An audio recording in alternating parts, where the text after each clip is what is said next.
Hello दोस्तों, BM education channel पे आप सभी लोगों का स्वागत है। अभी तक हम आप लोग को हिस्ट्री पढ़ा रहे थे। हिस्ट्री की जो सीरीज हम अपलोड करते हुए जा रहे हैं और आप लोग की तैयारी अच्छे से करते हुए जा रहे हैं। तो इस सीरीज में आज का जो हमारा लेक्चर होगा वो बौद्ध धर्म के ऊपर होगा। इससे पहले जो वीडियो लेके आए थे उसमें हम महाजनपद काल के बारे में बताए थे कि हमारे 16 महाजनपद थे जो कि बौद्ध धर्म अंगुत्तर निकाय या फिर भगवती सूत्र नामक ग्रंथ से 16 महाजनपदों की सूची मिली थी।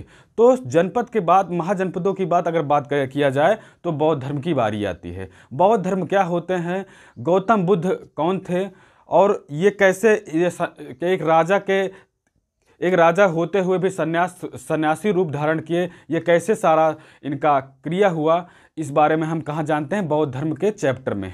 ठीक है, तो इस चैप्टर में हम सबसे पहले बात करें तो बौद्ध धर्म में गौतम बुद्ध के बारे में चर्चा की जाती है। बौद्ध धर्म की अगर बात करें तो सबसे पहले गौतम बुद्ध के बारे में चर्चा की जाती है। देखिए, जब 6ठी शताब्दी चल रही थी, हम उत्तर वैदिक काल में आप लोगों को बताए थे कि जब 6ठी शताब्दी चल रही थी तब लोहे का आविष्कार हुआ था। जब लोहे की आविष्कार हुआ तो लोहे के आविष्कार के साथ साथ हम अपने देश की आर्थिक स्थिति भी मजबूत हुई। जब आर्थिक स्थिति किसी की मजबूत होती है तभी वो धार्मिक जैसे काम को करता है। तो आर्थिक स्थिति मजबूत हुई तो वो धर्म के कार्य करने लगे, अर्थात कि धार्मिक स्थिति भी उनकी मजबूत होने लगी। लेकिन उसमें दो संप्रदाय थे, एक नास्तिक संप्रदाय था और एक आस्तिक संप्रदाय था। नास्तिक संप्रदाय क्या होता है, जो भगवान या फिर ईश्वर में विश्वास को नहीं रखते हैं बट मानवता में विश्वास रखते हैं। ठीक है, और आस्तिक जो होते हैं वो भगवान पे विश्वास रखते हैं। अगर हम नास्तिक संप्रदाय की बात करें, ये दो संप्रदाय हैं हमारे। ठीक है, दो संप्रदाय हैं, एक संप्रदाय हमारा है नास्तिक और एक संप्रदाय है आस्तिक। जो नास्तिक संप्रदाय होता है वो भगवान में विश्वास नहीं रखता है लेकिन मानवता में विश्वास रखते हैं। ठीक है, तो नास्तिक संप्रदाय का अगर हम एग्जाम्पल की बात करें तो बुद्ध धर्म व फिर जैन धर्म। जो बुद्ध धर्म और जैन धर्म थे ये एक नास्तिक संप्रदाय के लोग थे।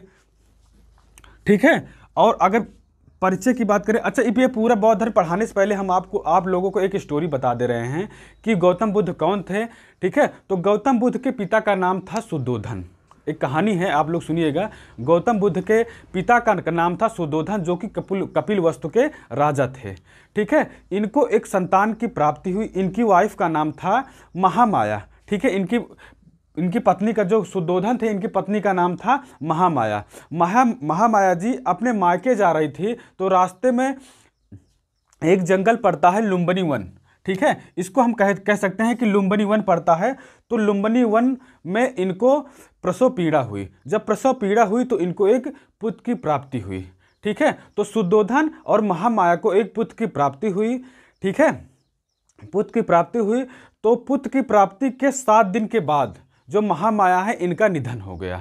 ठीक है, जब इनका निधन हो गया तब इनके पिताजी जो थे, इनकी मौसी अर्थात इनकी सौतेली माता प्रजापति गौतमी से शादी कर ली ताकि बच्चे की देखरेख की जा सके। बच्चे मतलब हमारे बुद्ध जी, गौतम बुद्ध। ठीक है, तो उनकी मौसी प्रजापति गौतमी से शादी कर ली और इनकी देखरेख करने के लिए इनके साथ शादी कर ली। ठीक है, अब आगे बात करते हैं इस कहानी की। तो जो प्रजापति गौतमी थी, तो जब ये सुद्धोधन और महामाया दोनों के पुत्र की प्राप्ति हुई और 7 दिन के बाद इनकी माता जी का निधन हो गया, तब ये क्या किए, जो राजा सुद्धोधन थे ये एक ऋषि के पास गए और उनकी जो कुंडली थी दिखा के इनसे पूछे कि आगे चल के हमारा बेटा क्या बनेगा। तो जो कुंडली दिखाए तो वो बताए कि या तो एक ये चक्रवर्ती सम्राट या फिर चक्रवर्ती राजा बनेगा या तो फिर एक बहुत बड़ा सन्यासी बनेगा। तो इनका एकमात्र इकलौता बेटा था, इसलिए वो नहीं चाहते थे कि मेरा बेटा एक सन्यासी बने। वो चाहते थे कि जो हमारा राज्य क्षेत्र है वो या वहाँ का उत्तराधिकारी अर्थात उसका यहाँ का राजा बने। तो ये इस डर से जो गौतम बुद्ध जी हैं, इनकी शादी 16 वर्ष की अवस्था में ही कर दी। ठीक है, जो गौतम बुद्ध हैं इनकी 16 वर्ष की आयु में ही इनकी शादी कर दी। ठीक है, ताकि 16 वर्ष की आयु में शादी इसलिए कर दी ताकि ये अपने गृहस्थ जीवन में बंध जाएं और इनका जो दिमाग है वो इन सन्यास की तरफ न जाए। ठीक है, तो 16 वर्ष में इनकी शादी कर दी गई और कुछ वर्षों के बाद ही इनको पुत्र की प्राप्ति हुई, जिसका नाम इन्होंने रखाया राहुल। राहुल का मतलब ही होता है एक और बंधन। ठीक है, तो राहुल का मतलब क्या होता है? एक और बंधन। ठीक है, तो इनका गौतम बुद्ध का मानना था कि जो ये बेटा हमारा हुआ, अभी तक तो हम शादी को लेकर एक इसमें बंधे थे और इसके साथ साथ बेटा हो गया तो एक जगह हम और बंध गए, तो इसीलिए उसका नाम रखे राहुल। राहुल का अर्थ होता है एक और बंधन। ठीक है, लेकिन फिर भी जो ये गौतम बुद्ध जी थे, इनका मन एकांत में रहता था। ये बगीचों में बैठे रहते थे और एकांत होकर सोचते रहते थे। ठीक है, तो ये रही इनकी कहानी और डिटेल में हम इसमें यहाँ पे जानेंगे। ठीक है, तो आइए डिटेल में जानते हैं कि गौतम बुद्ध कौन थे, इनका जन्म कब हुआ। ठीक है, तो 6वीं शताब्दी में हम बताया कि ये 2 धर्मों का उदय हुआ। ठीक है, जिनका नाम था बुद्ध धर्म और जैन धर्म। ठीक है, तो अगर सबसे पहले हम पढ़ेंगे गौतम बुद्ध के बारे में अथवा बौद्ध धर्म के बारे में। ठीक है, बौद्ध धर्म क्या होता है, देखिए इनके गौतम बुद्ध के बारे में सबसे पहले चर्चा करते हैं कि गौतम बुद्ध कौन थे। ठीक है, तो गौतम बुद्ध का परिचय अगर हम बताएं तो इनका जन्म कहाँ हुआ था?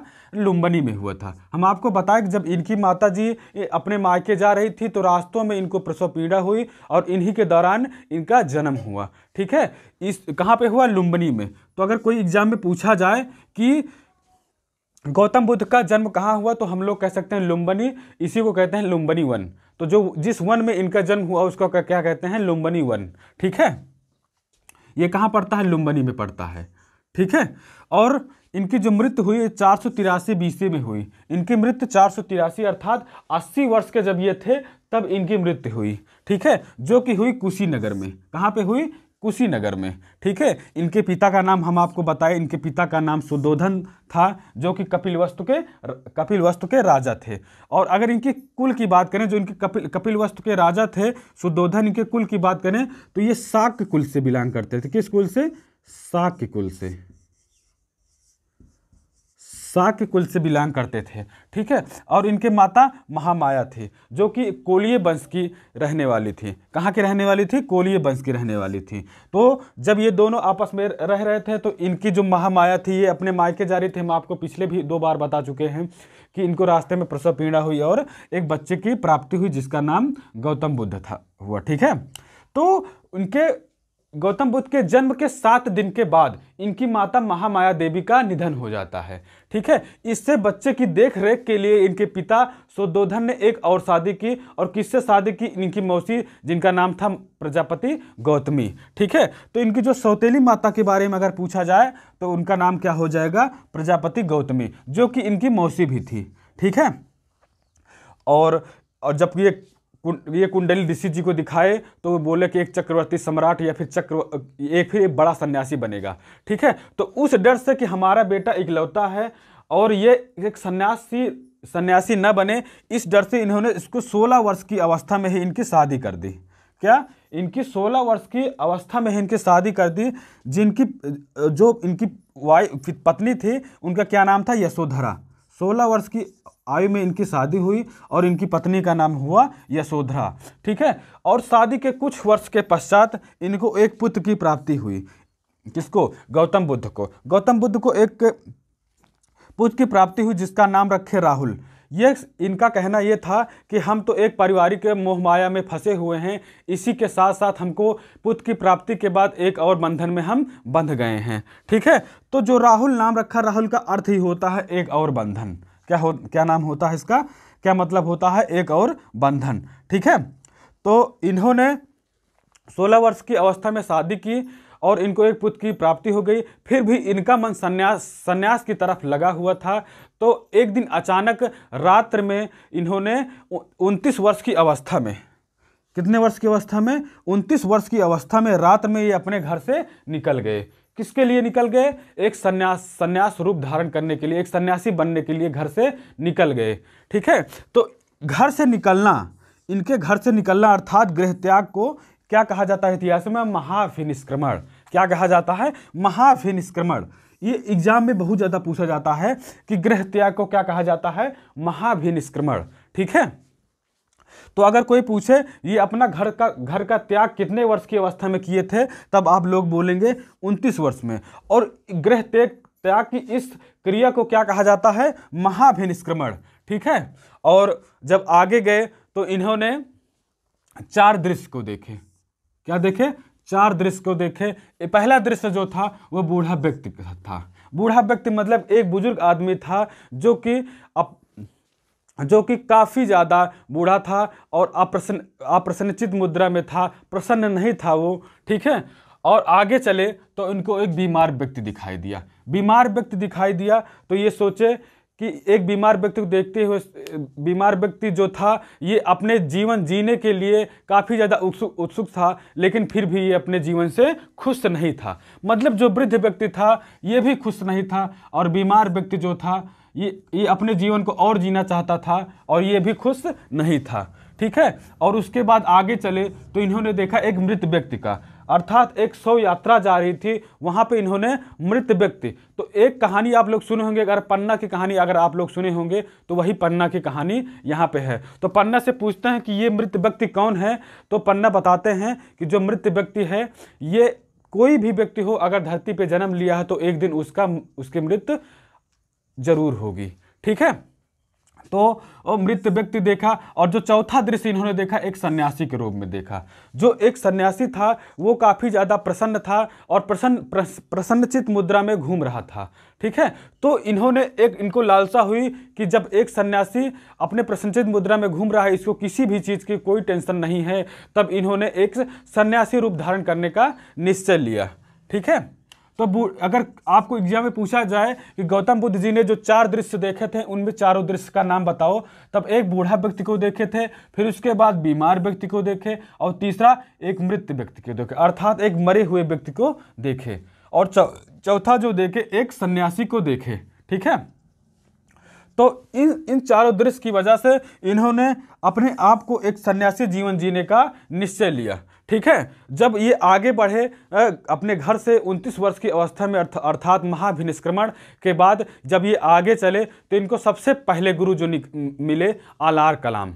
सबसे पहले गुरु का नाम अगर पूछा जाए, प्रथम गुरु के बारे में अगर नाम पूछा जाए कि गौतम बुद्ध जी के प्रथम गुरु का नाम क्या था, तो हम कहेंगे आलार कलाम, जो कि वैशाली से बिलोंग करते थे। ठीक है, मतलब ये वैशाली के रहने वाले थे या फिर वैशाली के से बिलोंग करते थे। तो जो प्रथम गुरु थे इनके, उनका नाम था आलार कलाम। ठीक है, और जो दूसरे गुरु थे रुद्रक रामपुत्र। 2 गुरु इनको मिले रास्ते में। एक प्रथम गुरु मिले जो आलार कलाम थे, और रुद्रक रामपुत्र जो थे ये दूसरे गुरु थे। ठीक है, और ज्ञान प्राप्ति इनको कहाँ पे हुई, एग्जाम में काफ़ी ज़्यादा पूछा जाता है। ज्ञान प्राप्ति इनको 6 वर्ष के पश्चात, जब ये 29 वर्ष की अवस्था में निकले तो 6 वर्ष तक ये भटकते रहे, और 6 वर्ष के बाद इनको 35 वर्ष की अवस्था में बोध गया में पीपल वृक्ष के नीचे, 6 वर्ष के बाद बोध गया में पीपल वृक्ष के नीचे इनको ज्ञान की प्राप्ति हुई। ठीक है, ज्ञान की प्राप्ति अगर पूछा जाए तो ये कहाँ पे हुई, बोध गया में। ठीक है, और 6 वर्ष के पश्चात 35 वर्ष की अवस्था में पीपल वृक्ष के नीचे। ठीक है, देखिए इनका जन्म भी पूर्णिमा के दिन हुआ। ठीक है, इनको ज्ञान प्राप्ति भी पूर्णिमा के दिन हुआ, और इनकी मृत्यु भी पूर्णिमा के दिन हुए। इसीलिए जो पूर्णिमा आती है हम उसको बुद्ध पूर्णिमा कहते हैं। ठीक है, तो जब इनको ज्ञान की प्राप्ति हो गई, जब इनको ज्ञान की प्राप्ति हुई तो ये बुद्ध से बुद्धत्व कहलाए। बुद्धत्व का मतलब ही होता है जिनके पास अपार ज्ञान हो। ठीक है, तो बुद्ध से ये बुद्धत्व कहलाए और तथागत कहलाए। तथागत का मतलब होता है जिसका ज्ञान सत्य हो। क्या? जिसका ज्ञान सत्य हो उसका क्या कहा जाता है? तथागत। ठीक है, तो बुद्धत्व के साथ साथ तथागत भी कहलाए। ठीक है, और इन्हें कुछ लोग शाक्य मुनि के नाम से भी जानते हैं, और लाइट ऑफ एशिया या फिर एशिया का प्रकाश पुंज के नाम से भी जानते हैं। ठीक है, तो इनके मुख्यतः 4 नाम हैं। ठीक है, बुद्धत्व, तथागत, शाक्य मुनि और लाइट ऑफ एशिया। ठीक है, तो और आगे चले तो इन्होंने जब इनको ज्ञान की प्राप्ति हो गया तब ये अपने ज्ञान को देना चाहे। ठीक है, जो इनके सबसे प्रिय शिष्य थे उनका नाम था आनंद। जो प्रिय शिष्य इनका था उसका क्या नाम था? आनंद। यही आनंद था जिसके कहने पर इन्होंने बौद्ध धर्म में महिलाओं को प्रवेश देने की अनुमति दी। ठीक है, और प्रथम उपदेश जो था ये ऋषि पत्तन में दिए। कहाँ पे दिए? ऋषि पत्तन में दिए। ठीक है, अगर पूछा जाए कि गौतम बुद्ध जी ने अपना प्रथम उपदेश कहाँ पे दिया तो वो ऋषि पत्तन में दिया। ठीक है, तो एक बार इसको फिर से रिवाइज कर लेते हैं। तो 6वीं शताब्दी में दो संप्रदाय हुए, नास्तिक और आस्तिक। नास्तिक जो भगवान को मानते नहीं हैं उनको नास्तिक कहा जाता है, लेकिन मानवता में विश्वास रखते हैं, और जो भगवान को मानते हैं उनको आस्तिक कहा जाता है। ठीक है, अगर नास्तिक एग्जाम्पल की बात करें तो बुद्ध धर्म एवं जैन धर्म। बुद्ध धर्म में हम मुख्यतः गौतम बुद्ध के बारे में पढ़ेंगे, इनकी दी गई शिक्षाओं के बारे में पढ़ेंगे, इनके जो 4 दृश्य थे, इनके घटना स्थल था उनको क्या कहा जाता था, या फिर इन्हीं की कहानी, गौतम बुद्ध की कहानी हम बौद्ध धर्म में पढ़ते हैं। तो इनके पिता जो थे शुद्धोधन थे, कपिलवस्तु के राजा थे, माता इनकी महामाया थी, और सौतेली माता इनकी प्रजापति गौतमी थी, और पत्नी का नाम इनका था यशोधरा, और इनके पुत्र का नाम था राहुल। और गृह त्याग इन्होंने 29 वर्ष की अवस्था में किए, जिसको इतिहास में महाभिनिष्क्रमण के नाम से भी जाना जाता है। इन्होंने 4 दृश्य देखे, बूढ़ा व्यक्ति, बीमार व्यक्ति, मृत व्यक्ति और एक सन्यासी देखे। ठीक है, अगर प्रथम गुरु की बात करें तो इनके प्रथम गुरु अलार कलाम थे, जो कि वैशाली से बिलोंग करते थे, और दूसरे गुरु जो थे रुद्रक रामपुत्र, ये सेकंड गुरु थे इनके, और ये राजगृह के रहने वाले थे, और इनको ज्ञान की प्राप्ति बोधगया में हुई। कुछ इंपॉर्टेंट टॉपिक हैं जहाँ पे हम ये महाभिनिष्क्रमण हो गया, ज्ञान की प्राप्ति हो गई, ये ज़्यादा एग्जाम में पूछे जाते हैं। ये 4 दृश्य हो गए, बहुत ज़्यादा पूछे जाते हैं। ठीक है, और उनके पिता शाक्य कुल से बिलोंग करते हैं, ये भी पूछा जाता है। ठीक है, तो ये बुद्ध के जब ज्ञान प्राप्ति हो गई तो बुद्ध से बुद्धत कहलाए और तथागत कहलाए, और इन्हें कुछ लोग शाक्य मुनि या फिर लाइट ऑफ एशिया के भी नाम से भी जाने जाते हैं। और अगर इनके प्रिय शिष्य के बारे में बात करें, इनके प्रिय शिष्य आनंद थे। ठीक है, और प्रथम उपदेश इन्होंने ऋषि पत्तन में दिए। ठीक है, ये रहा इसका रिवीजन। अब इसकी बात करते हैं। देखिए, इनके जीवन काल में कुछ घटनाएं हुई, कुछ घटनाओं को इन्होंने प्रतीक के रूप में इतिहास में दिया गया है। जैसे कि इनके जन्म का अगर प्रतीक की बात करें तो इनके जन्म जो था, जन्म का प्रतीक वो कमल या फिर सांड था। सांड अगर आप लोगों को दिखाई न दियो तो सांड, ठीक है, कमल या फिर सांड। कहा जाता है कि जब इनका जन्म हुआ तो इन्होंने 9 कमल के ऊपर पैर रख के इनका जन्म हुआ, इसीलिए इनके जन्म का जो प्रतीक है कमल को माना जाता है, कमल या फिर सांड को माना जाता है। ठीक है, ग्रह त्याग। ग्रह त्याग को हम लोग जानते हैं क्या कहा जाता है ग्रह त्याग को इतिहास में? महाभिनिष्क्रमण। ठीक है, और इसका जो प्रतीक है वो घोड़ा है। जब ये घर को छोड़े तो एक घोड़े के साथ निकले थे। ठीक है, जब इन्होंने घर छोड़ा तो रात में घर छोड़े थे, आप लोगों को हम बता चुके हैं, और वो एक घोड़े के साथ निकले थे। तो इनका जो गृह त्याग का प्रतीक है वो घोड़ा है। ठीक है, ज्ञान की प्राप्ति इनको कहाँ पे हुई? ये बोधगया में हुई, और कहाँ पे हुई? पीपल वृक्ष के नीचे। तो इनकी ज्ञान की बात करें, ज्ञान प्राप्ति की बात करें तो पीपल को प्रतीक है। तो ज्ञान का प्रतीक जो है वो पीपल है। और निर्वाण क्या होता है? निर्वाण होता है जन्म या मृत्यु से के भय से दूर हो जाना, अर्थात मुक्ति, मोक्ष को प्राप्त हो जाना या फिर मुक्त मिल जाना। ठीक है, तो निर्वाण मतलब ही होता है कि जन्म और मृत्यु के बीच कोई भी, जन्म या फिर मृत्यु के बाद कोई भी संशय न रहना या फिर कोई भी डर न रहना, इसी को कहते हैं निर्वाण। निर्वाण का मतलब होता ही मृत्यु है। ठीक है, तो निर्वाण का जो प्रतीक था वो पद चिन्ह था, उनके पैरों का जो चिन्ह था वो उनके निर्वाण का प्रतीक था। ठीक है, और आगे बात करें तो हम यहाँ पे आपको बताए थे इनके प्रिय शिष्य कौन थे? आनंद। इसी आनंद के कहने पर इन्होंने महिलाओं को बौद्ध धर्म में प्रवेश दिया। पहले जो स्टार्टिंग में जो गौतम बुद्ध थे इन्होंने केवल पुरुषों के लिए बौद्ध धर्म को बनाया था, और इनका ये कहना था कि अगर इसमें महिलाएं आएंगी तो 2000 से 4000 वर्षों के बाद बौद्ध धर्म का नाम निशान खत्म हो जाएगा। ठीक है, तब इन्होंने महिलाओं को प्रवेश नहीं देने का अनुमति दी। तब इनके जो प्रिय शिष्य थे जिनका नाम आनंद था, इन्होंने उनसे आग्रह किए, किससे? गौतम बुद्ध से, कि महिलाओं को प्रवेश दिया जाए। ठीक है, तो आनंद के कहने पर महिलाओं को बौद्ध धर्म में प्रवेश मिला। ठीक है, तो जब महिलाओं का प्रवेश मिला तो इनको जो सबसे पहली शिष्या थी, अर्थात जो महिलाओं में इनकी सबसे पहली शिष्या थी, उनका नाम था प्रजापति गौतमी, जो कि इनकी मौसी थी। ये जो इनकी शिष्या थी वो थी प्रजापति गौतमी, इनकी पहली शिष्या थी जो कि इनकी मौसी भी थी। ठीक है। और सर्वाधिक उपदेश अगर पूछा जाए कि सबसे ज़्यादा उपदेश गौतम बुद्ध जी ने कहाँ दिया था, तो वह श्रावस्ती में दिया गया था। तो सबसे ज़्यादा अगर उपदेश की बात करें तो वह श्रावस्ती में दिए थे। ठीक है। और उन अंतिम उपदेश किसको दिए थे, तो एक लोग थे जिनका नाम था सुभद। क्या? सुभद, सुभद। ठीक है। सुभद, अगर आप लोग को दिख नहीं रहा होगा तो सुभद, जो कि इनके अंतिम शिष्य थे जब इनको ये ज्ञान दिए। ठीक है। तो अंतिम उपदेश सुभद को दिए जो कि इनके अंतिम शिष्य थे। ठीक है। अब इनके मृत्यु की बात कर दिया जाए तो इनकी मृत्यु 483 BC में 80 वर्ष की अवस्था में हो गई। तो ये रही इनकी गौतम बुद्ध के जीवन परिचय।